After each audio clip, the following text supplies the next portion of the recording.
the reason that we came together is ostensibly to discuss the exemplars for our time, series of books which we've all contributed to, but really our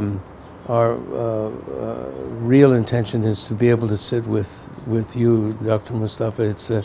It's a privilege that I don't have.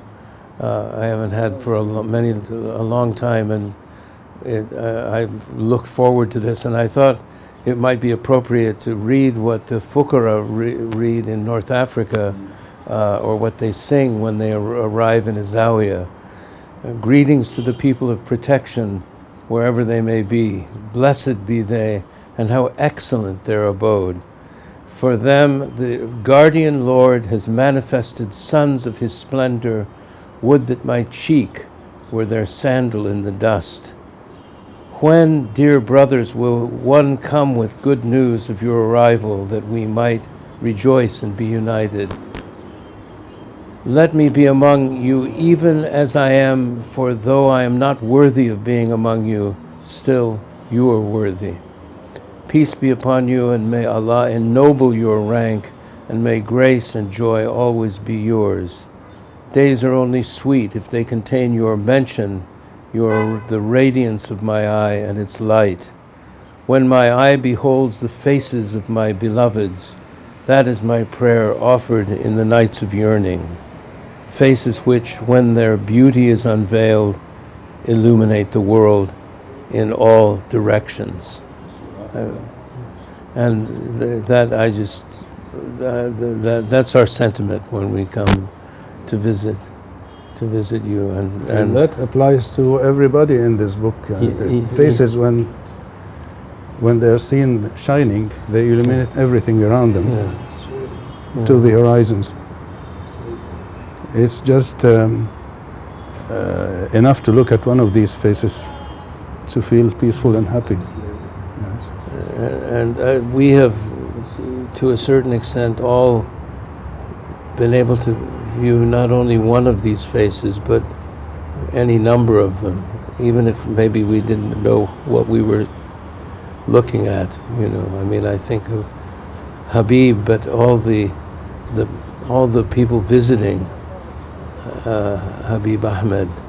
The Habib said that once you're connected to one ring of the chain, then you're connected to the whole chain.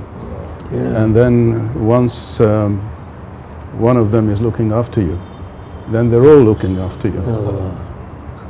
And once you discovered one of them, then he opens the door for you to discover the rest, to recognize them when you see them. Yeah.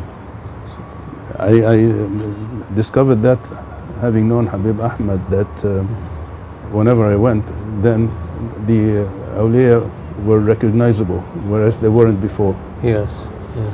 I mean, that is something. They open the door for you. That is something that we've all experienced. Is that you just intuitively know someone. You don't know what they are. You can't see their secret or anything, but you just know. There's a recognition. And it does come from just sitting in the presence of these people.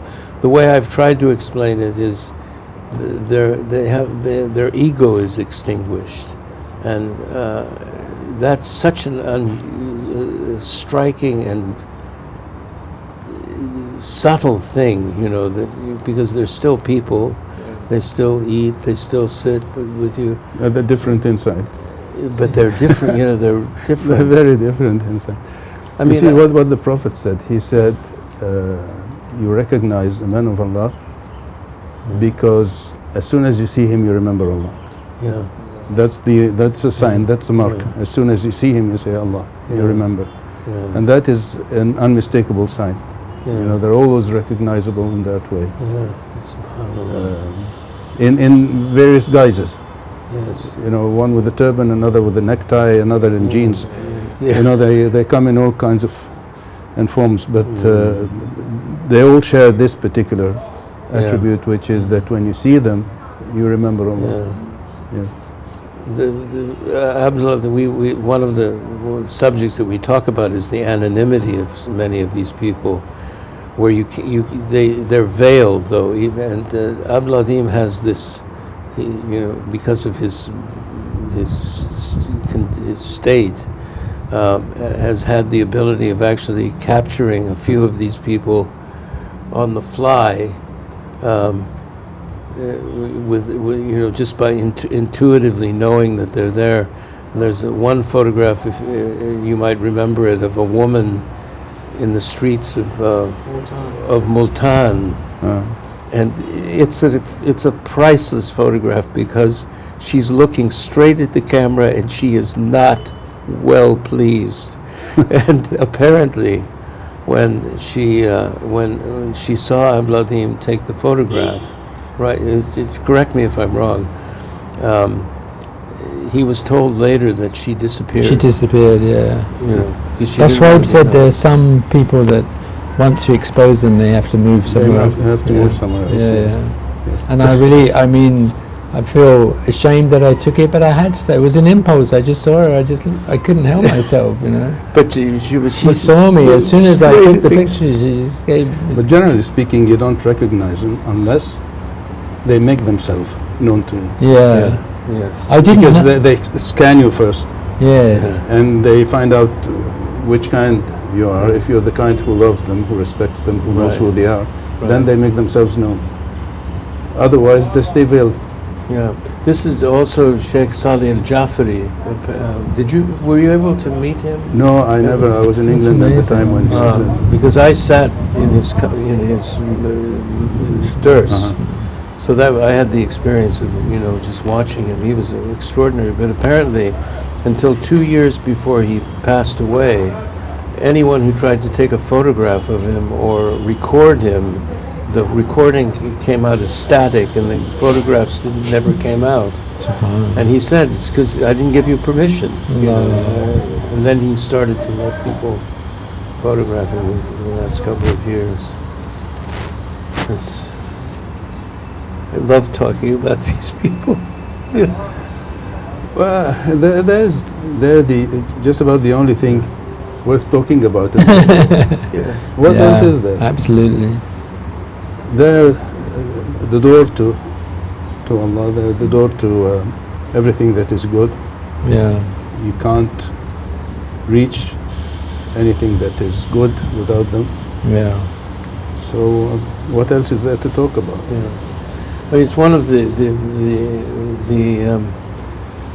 poverties of contemporary Islam or Islamic scholarship is the lack of tabaqat literature, which you're working on. I know. I mean, one of my favorite books is the biography of Imam al-Haddad that you wrote. It's beautiful. It's just a treasure.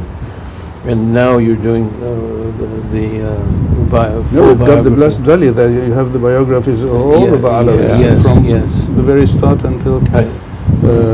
So that was a big job. I just got my copy. I haven't cracked it open yet, but I'm looking forward. Some biographies are more detailed than others, according to the sources, according to the time. But what comes out is that this is a family of saints, which is quite there are families of saints, like for instance the Idrisis in Morocco, Yes. the Marghanis in Sudan, Yes.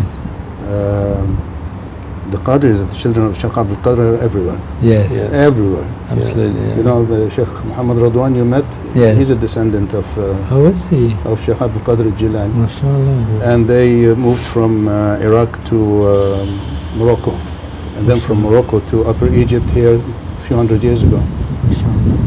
So they're all these families of Ahl al-Bayt have it in their genetics, in their genes. So they form a kind of pool of suitable candidates from which all these great people spring up. And they're genetically predisposed. It comes to them easier than it comes to other people. But on the other hand, when other people are serious enough about about the spiritual traveling, then they got adopted into this family and they become part of the Ahlul Bayt. And that was the indication given by the Prophet ﷺ when he adopted Salman into the Ahlul Bayt. So here is a Persian who has become spiritually an Ahlul Bayt. Yes. And Habib Ahmed and all the great ones among them, they have this prerogative that they are capable of saying, you are from us, Ahlul Bayt. And then you're adopted, you become one of them. Your friend Uthman Hutchinson, one of those, he was adopted into the Ahlul Bayt, and he was told, you are one of them. You have the same rights and you have the same duties as Ahlul Bayt. So he's, and that in fact is the higher level than the physical level. Spiritual level is always higher. But the Ahlul Bayt, they have both. They're physical descendants of the Prophet and they're spiritual descendants of the Prophet at the same time. But the door is open, anyone who wants to get adopted.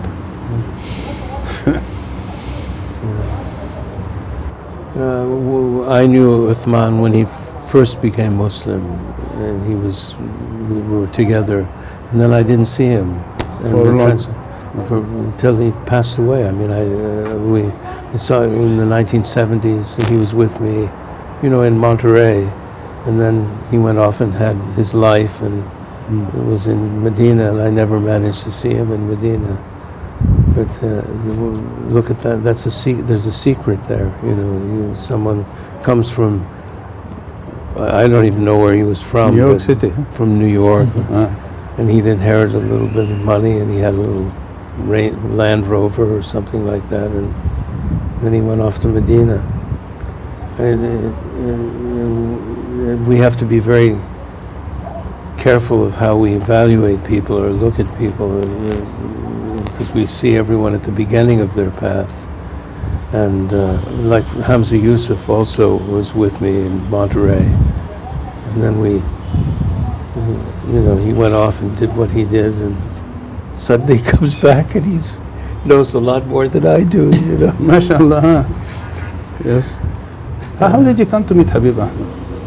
Because before you were Sayyid Muhammad. I know. No, actually, when Meetings with Mountains was starting to form into a more serious thing, I came to Jeddah and I asked Dr. Omar, I said, who are the important people in Jeddah that I should see and try and photograph? And he said, Habib Ahmed, for sure.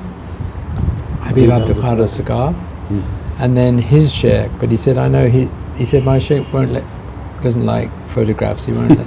But just guys come and see him for the. This is Sheikh Muhammad. And I also had been looking personally for a teacher since Sidi Muhammad Habib had passed away, and that first meeting with Habib, I just thought, with him, with all his sons and the grandsons, and he was sitting in the middle. It was like, the sun with the moon and the stars. I was just like, I could see this whole picture.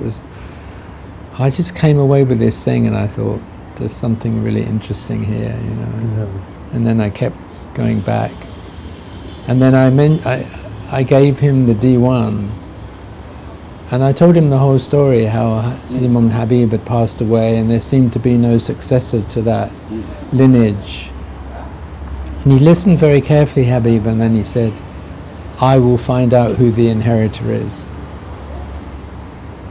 And then we talked a bit more, and he was very happy with the D1. I know they told me that he was really happy to have the D1. And then Sayyid Ali said to me, when you're in the desert and you can't find water, you can do tayammum. And as soon as he said that, I knew Habib Ahmed was my teacher. Because I was stuck on the whole the form of the Moroccan thing. And as soon as he said that, I realized it doesn't have to be, it's the light of Muhammad, that's what you're chasing. Yeah. So I knew then Habib Ahmed was my teacher. Yes, and there's this inward net connecting all the spiritual masters of the age. Yes. So that each knows what the other is doing all the time, and picks up the pieces when something's breaks down, and is always ready to welcome you. Yes. And the light is one. There's no difference. It's, Exactly, but yeah. actually people get taken by the outward Yes, difference yes. in form and behavior absolutely. and manners of dealing with things. But Yes. the inward light, if you recognize that, then they're all your spiritual teachers. Yeah. They become this connection between the network of the Alawis and the network of the Idrisis in Morocco. It was Yes. quite obvious. Yeah. They never met each other. They never even heard of each other in the outward dimension. Well, I saw this with Sayyid Omar Abdullah, because I spent a lot of time, with him, and he would sit with people, and he would recognize someone from a different tradition, and they would recognize him, and they would sit down, and immediately there was a bond. Then they'd get up, and I'd say, well, who was that? And he'd say, MashaAllah, huwa wasil, and then walk away.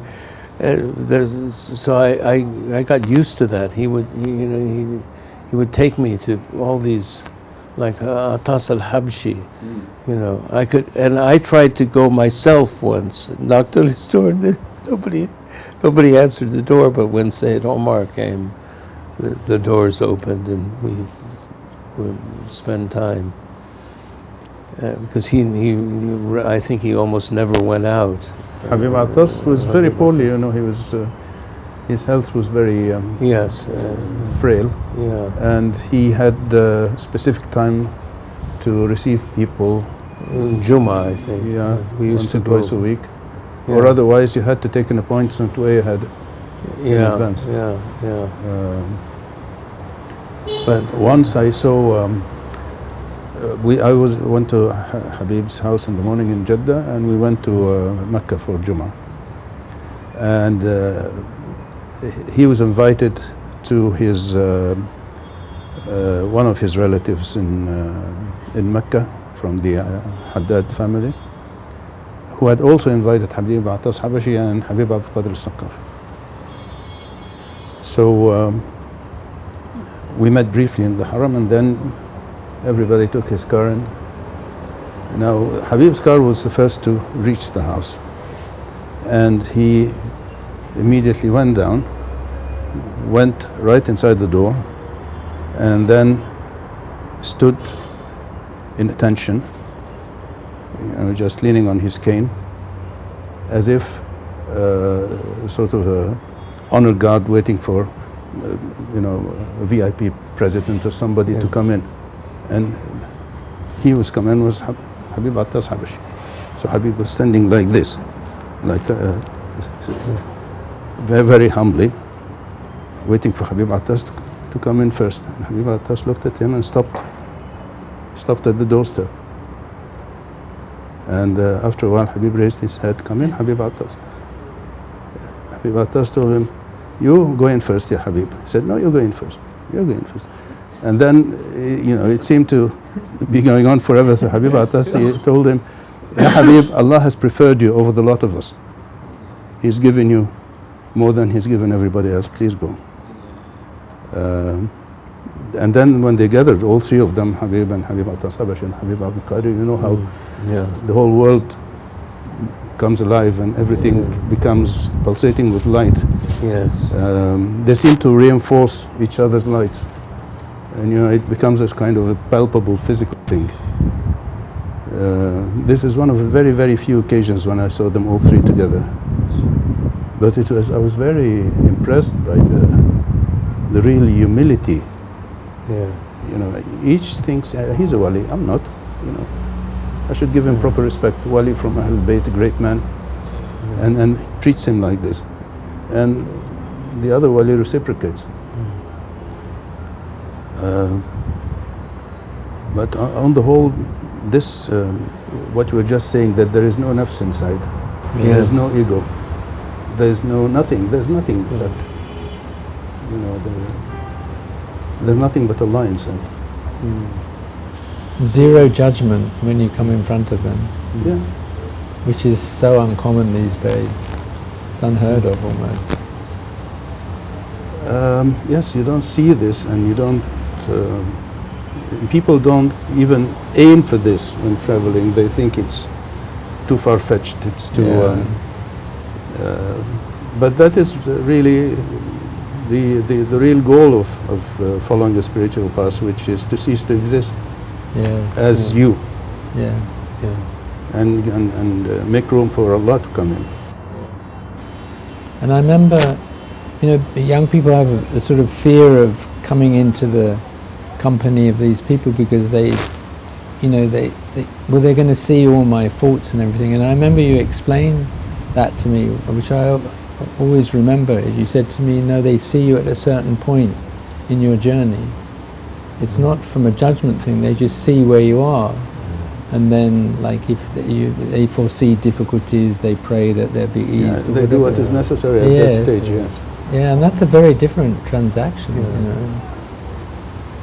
Yeah, they're not really interested in judging you. Yeah. They're interested in reforming you and getting you there. Yeah. And sometimes it's painful.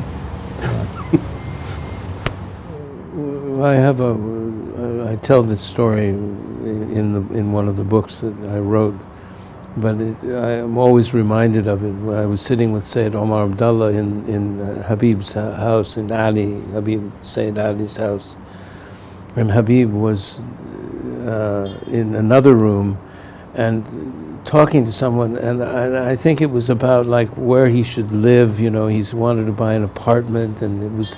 And I thought, why is he wasting his time on this? And then I started thinking about myself coming in and with all my anxieties or whatever I brought in.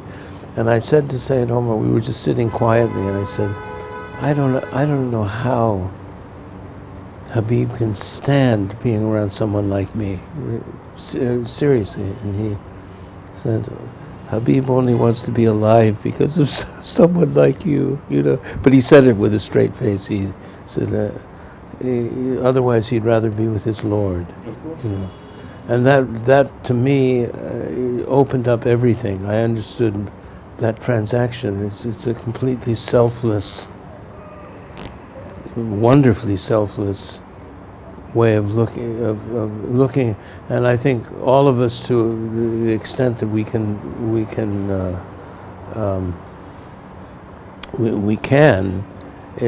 try to emulate that and help people the best way we can, either through translation or writing or consulting, or we just try to help. That's the real all. purpose is to get people to know that these people exist, that are there, accessible, recognizable, and that they are the only way to progress spiritually. There's no other way. There's no other way.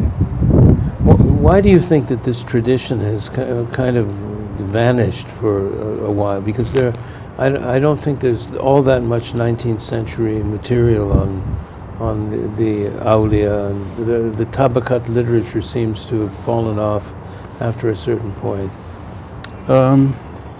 Not altogether. Oh no, I'm sure not. But there are many things. First, the natural gradual deterioration of everything. We're getting on to 1500 years, and natural deterioration of the Islamic civilization and Islamic spirituality and knowledge in general. That's one thing. That was steeply accelerated by colonialism. When the European powers came in, they came in with their newly gained materialism, the age of enlightenment, which is actually the age of inductment. Yeah. This is actually one of the recognizable marks of the devil, is that he redefines things as their opposites. So as far as Christianity was concerned, the age of enlightenment was the age of destruction of Christianity. Yeah. It wasn't. So in fact, what was happening was not an increase in light, it was an increase in the darkness and the disappearance of the light. But they renamed it to sell it to people, market it as enlightenment. So that is the mentality they came to us with. And they tried to impose it on the colonialized people, some more than others. Some were more vicious than the others. Some just wanted to take whatever was for grab, wherever they went, and just leave the people alone. But most of the time they wanted to impose their own values and ideas. And some people were obviously receptive, because if you have the bigger guns, you have the louder voice. Yeah.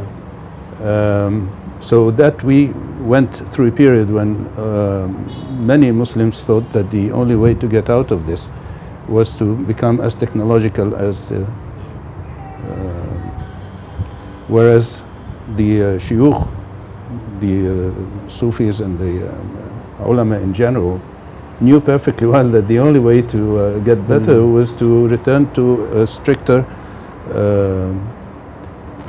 but then, because of the deterioration of the time, this idea became that, okay, we're going to revert to a stricter form of following the Sharia, but in a purely outward way, materialistic way. And then we had the Salafis and whatever came out of this. And the Sufis, although they were there, were sort of out of sight. Yeah. Sidelined. Yeah. And that's when the tabaqat market was impoverished. Right. Yeah. Right. But you know, the things exist. You can. Yeah. Well, what we found through this project was the paucity of storytellers. People, Muslims, have kind of lost the art of storytelling. Yes, definitely. And I think that because we commissioned five additional books, and we had to reject 5, and they were from scholars. And the scholars had information in them, and they understood they understood what we were trying to do. They were on the same, we thought, on the same page, but they just couldn't tell a story. They couldn't take you from birth to death, and there was no arc and no. So we just had to set aside five texts because they just didn't get it. They didn't understand how to do it. Because it's not, you know, some of the tabaqat literature is in the medieval tabaqat literature is more like a catalog. You know, it's just a few,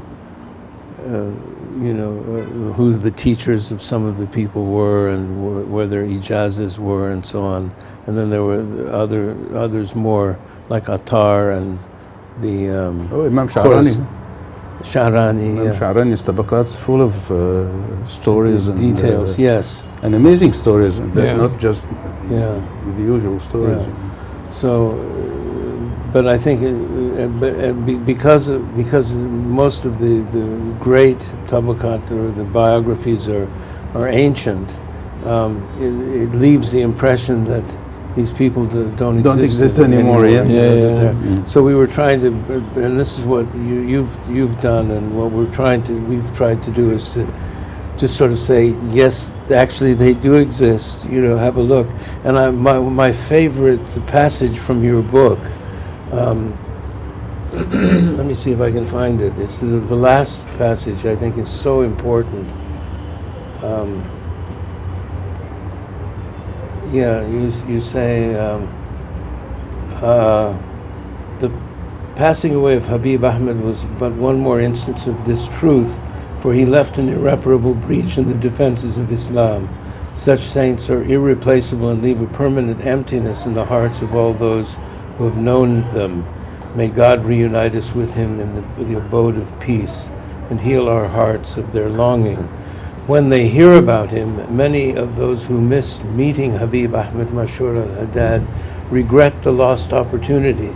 Many of the younger generation, now that he has become a legend, will wish they had been living in his time and had the opportunity to simply lay eyes upon him. To both I say that you should not wait for the great men of God alive today to turn into legends. And then regret having failed to meet them. Rather, you should waste no time in running to them right now. It's such a beautiful passage. But if someone comes to you and say, well, all right, which direction should I run to? What would you tell them? Oh, well, there are lots of spiritual masters still around with us, some of them well known to the West, I mean. Some of them less well known. But they're available. As far as the Alawis are concerned, we have Habib Umar bin Hafiz, we have Habib Ali al-Jifri, we have others as well who are not as well known but are still there. But the real point is not that. The real point is that when the seeker is sincere with Allah, then Allah guides him to the master.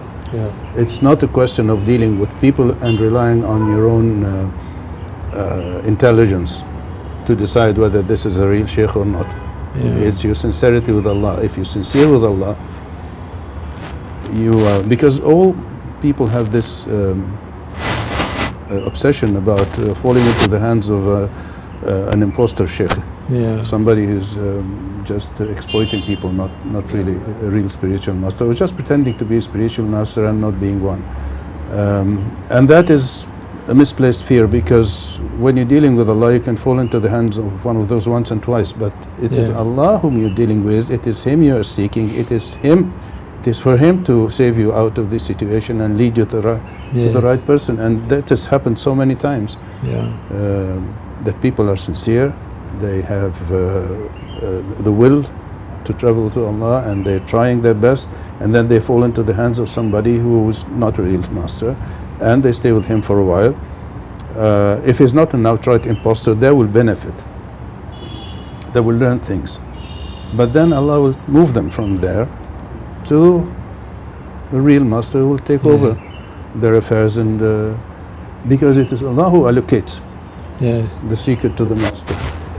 It's neither the master shows nor the seeker. It is so you have to learn how to put it entirely into Allah's hand, and He will lead us to the real spiritual master. You know, you can't just take a list and start crossing them off. You don't do this. But you have to keep trying. You have to keep trying, because people have found their masters in most amazing manners, unusual. So it is Allah who's doing everything. You just leave your affair to Him, and He will lead you. Yes, I mean, in his biography, his autobiography, Ibn al-Habib talks about in the turn of the between the 19th and 20th century, when he was, but actually even before the turn of the century, he was young and searching. He said he was blessed because there were so many of these people, and he said some of them would just look on me and make dua for me, and they were part of his journey. And his first sheikh, who he met, had not really completed the journey. But it led him to his shuyukh, who perfected him and took him on the path.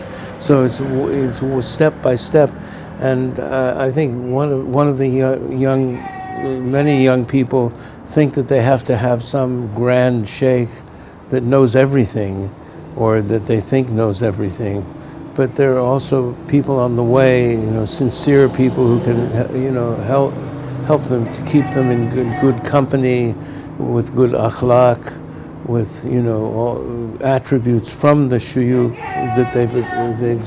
They give you what they have and then move you on. And I think there is, because I notice young people today, they want everything to happen immediately. They think they're going to, take Baya and then suddenly end up as the next day. Yeah, exactly. Instant nirvana or whatever, No, it's a long trek. It's a long trek. It's but there's no other way. Why do you want it? Yeah. That's what Allah says in the Quran. Where are you going? Yes, Where is there to go? absolutely. So, but you've met so many of these people. I mean, the meetings with mountains is 50 years work. It's 50 years project, and there were many I left out because although I met them and I felt that they were somebody, I wasn't with them long enough to be able to write anything about them, and so there's many I had to leave out, and I didn't want to, but I just couldn't add anything beneficial. Really, but some of the pictures really say everything. Yeah, well, that's what I hoped, really. I think both with meetings and this, we were very keen that there was women in there, because otherwise the concept is this is a very patriarchal world. And and Habib Ali said at the launch, no, it's 50-50. It's 50, yeah, definitely 50. But they're out of sight because they're out of sight. Yes, and I think a lot of that. They're inactive. No, and I think a lot of it is due to the time we're living in. The women are not really respected, particularly in Western societies, and maybe they're hidden for a purpose. One of the things that we learned in studying, particularly the women awliya, is Muhyiddin ibn Arabi. He bestowed the khirqa, symbolizing the transmission of knowledge, to 15 people only in his life, and 14 were women. 14 out of the 15. Out of the 15 were women.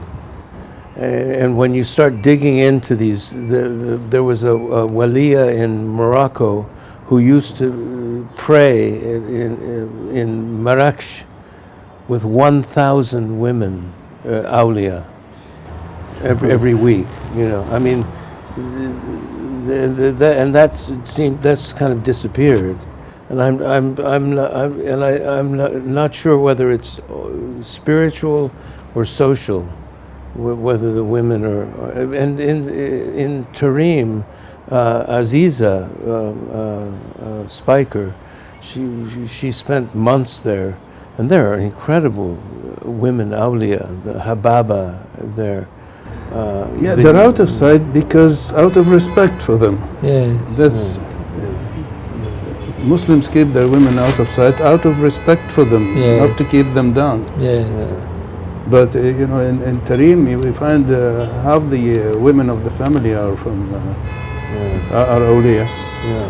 You talk to the young habaib who say, yes, my grandmother was like this, and my aunt was like this, and my elder sister used to do this, and they're all right. The family of the Ridwanis, they're all like this.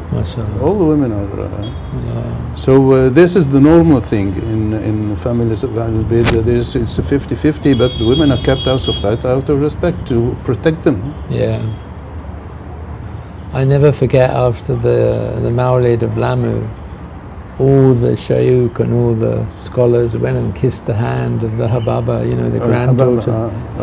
It was one of the most amazing things. I wish I could have photographed it. I knew it was like I couldn't culturally do it, but it's still like etched into my brain. The respect they had for that woman. She was known to be the big spirit of the place. Yeah. The supreme saint of the place. Yeah.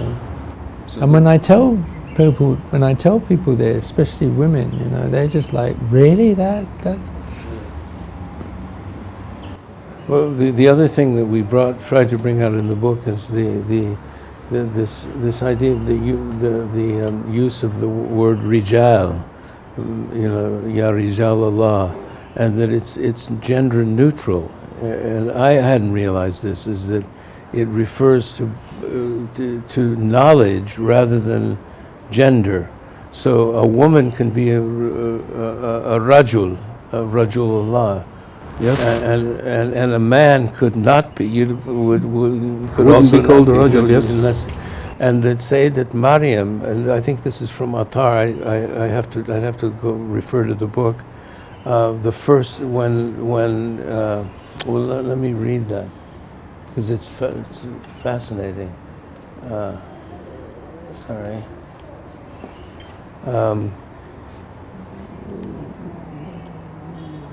Sayyidat Maryam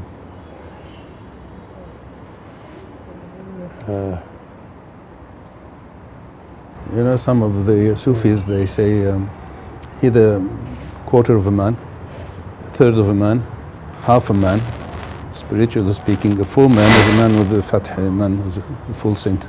A man, A rajul. yeah, A rajul is a saint, a fully accomplished, complete saint. right. So a traveler on the bus can be a quarter of a man Okay, or half a man. okay.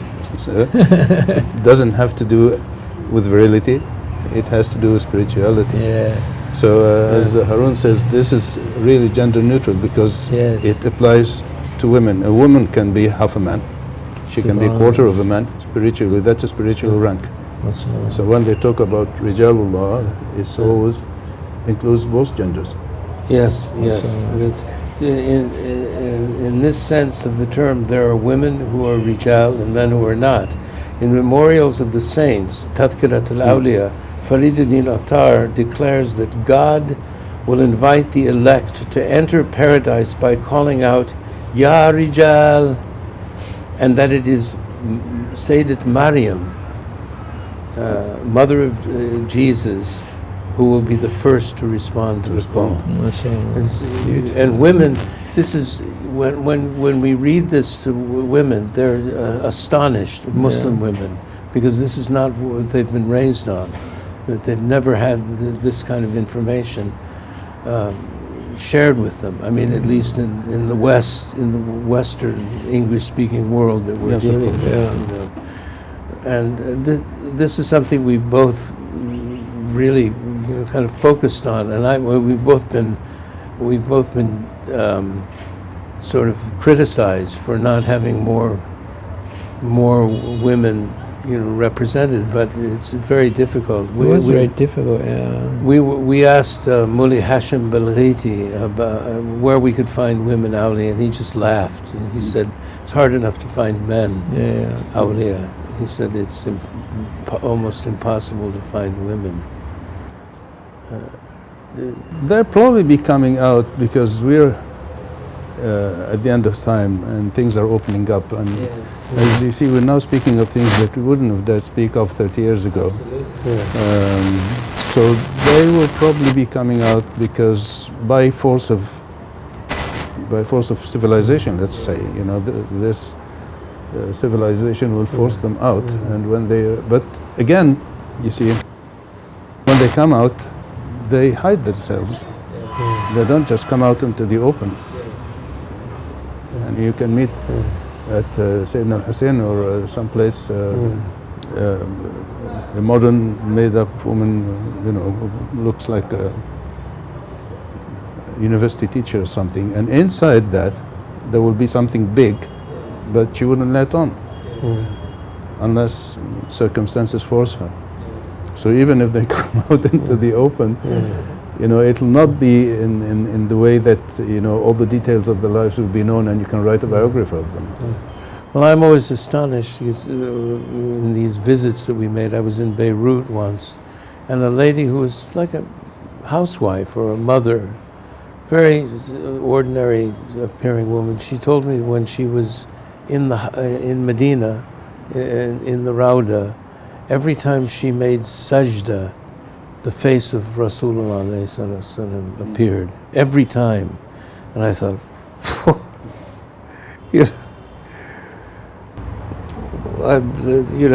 let me have some of whatever you've been doing, And yet she wasn't anyone, she wasn't a scholar, she wasn't a guide or anything, she was just a mother. And so people share, I think that's one of the other things that we have an arrogance, that we want to be among the pure people and we think we know who those people are. And the more I meet people, the more I realize I don't know, Well, one of the things is that people with a mission, they are literally forced into into letting themselves known. Yani, Yeah. if you remember Imam al-Haddad, when he was in his early 20s, the Grand Sheikh of the Tariqah, Imam al-Faqih al-Muqaddam, came to him in a dream and told him, Ya Habib, you have to sit to the people and teach them. And Imam al-Haddad had no intention of doing any such thing. He was happy in his seclusion. He lived in a small mosque. You know, he had a khalwa there. So he was living alone with Allah. And so he said, فوق كل ذي علم عليم. يعني, okay, he's my sheikh, but you know, there must be somebody more knowledgeable. And then time went by, and then he had one of the great Alawi people coming to him and say, Habib, you should sit for the people. And he said, "La فوق كل علم." And then the Prophet came to him and told him, you know, sit. You have to do. And that went on for 70 years. Yeah. But you know, he didn't want to. Most of them don't want to. They don't are want to. made to manifest themselves, Yeah. and sometimes under threat. Yeah. This Even is the prophets, you know, and you think they want to go and go through what they go through. This is by divine command, you know. Go and do this. They have no choice. Otherwise, who would want to leave the presence of Allah, the presence of light, and go and deal with me? Yeah, that's true. I think young people they are today they feel very lost, and they're looking for a solution to their lives, which is perhaps not spiritual. It's maybe psychiatric and Social. and social, Psychological. and there's a lot of focus on Baya, which we really this idea of Baya was a very distant thing for us initially. I don't know what, but I took the first sheikh I took Baya from was Habib. And it was because Sayyid Omar kept saying, you have to be with Habib. And I said, yes, but you're my sheikh. You're my sheikh. And Habib told me that after he passed away. He said, he was your sheikh. But so was Habib. And then one year I became very busy, and I didn't go to Bani Malik, and I didn't see Habib. And I went to his house, and he was at the airport on the way back to Mombasa. And I was really traumatized. I was in tears, and I went straight to the airport, and I found him, and I said, look, I feel terrible that I wasted all my time and I didn't see you. And he said, you're always with me, Haroon, and I'm always with. And I told Sayyid Omar that. I said it was so kind of him, it was very sweet. And he said, he said that to you? And I said, yeah, it was very sweet. He said, no, he wasn't being kind. He said, these people are not allowed to say something like that unless you are connected to him from before time. And so that was the first time I had a formal Baya with anyone. I went to him and I said, I need to, and he said, we've been waiting. And but now you hear this all the time. Everybody's taking Baya with everyone else. What's your Well, as you know, the Alawis, they don't really. They don't do this. They don't do this. Yeah. And they allow you to remain loosely attached to them until they feel that you are so strongly connected that you become part of them. Yeah. And then they give you the equivalent of Baya, but not formally. Yeah. Well, I no mean, handshake. No, they just pass it on to you spiritually inwardly. They give you the wird.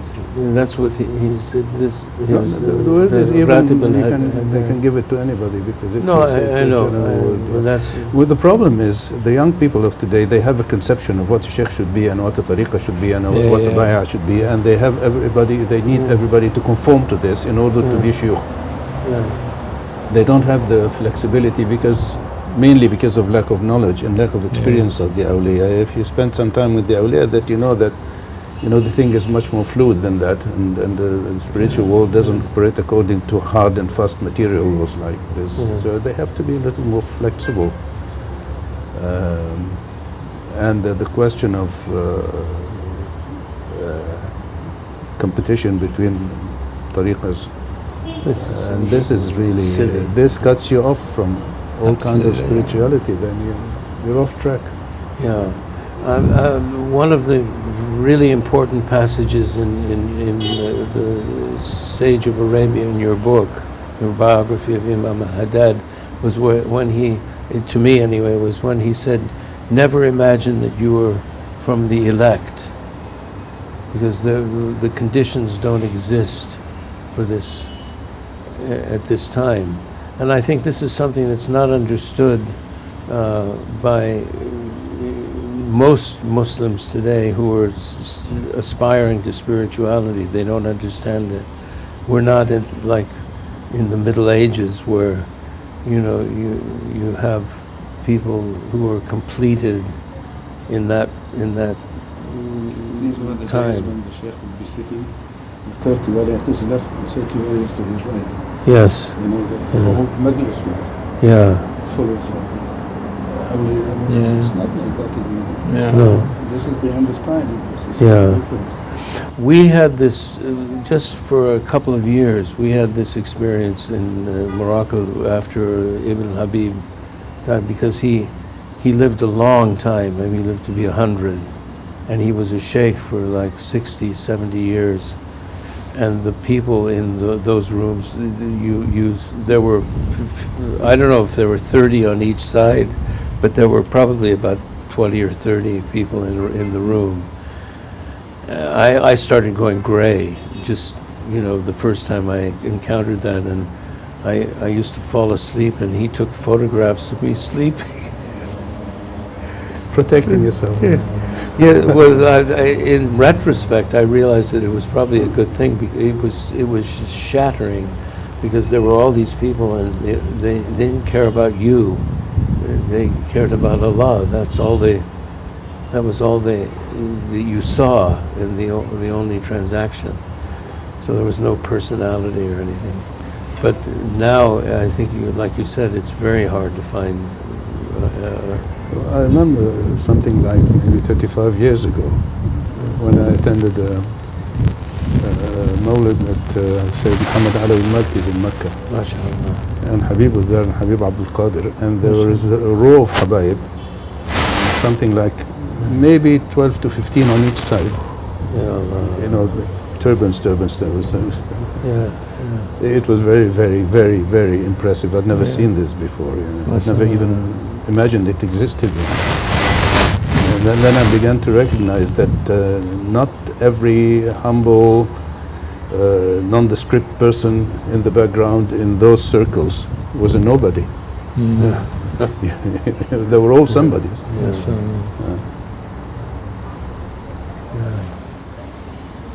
Muhammad Alawi Maliki was just an extraordinary. I used to visit him with Sayyid Omar, and his presence was so strong, and he was so, in that time, to confront the Salafis, and I didn't get to know him. I wish I'd known him more or had some more contact with him, but he just was so heroic, and he carried that tradition so well. And I had an incredible experience. I think one day I had to do something at King Abdulaziz University, and I went into the cafeteria for lunch, and it was kind of disgusting. Everyone was throwing their plates and eating without any adab in it. And the next day we went to Sayyid Muhammad Alawi's place in Hijun, you know, the old place. And he had his students, and they were like angels, you know, they're perfect adab and serving, and they're so elegant, and the contrast was so striking, you know, what he managed to do. And, Traditional versus modern. and he died very young, you know. I think he was only about 60 when he passed. 60-something years. Which was a loss. I asked Sayyid Omar knew his father, Sayyid Alawi Maliki, and I said, what? And he knew Sayyid Muhammad when he was a boy, and I said, what was he like? And he said, very naughty.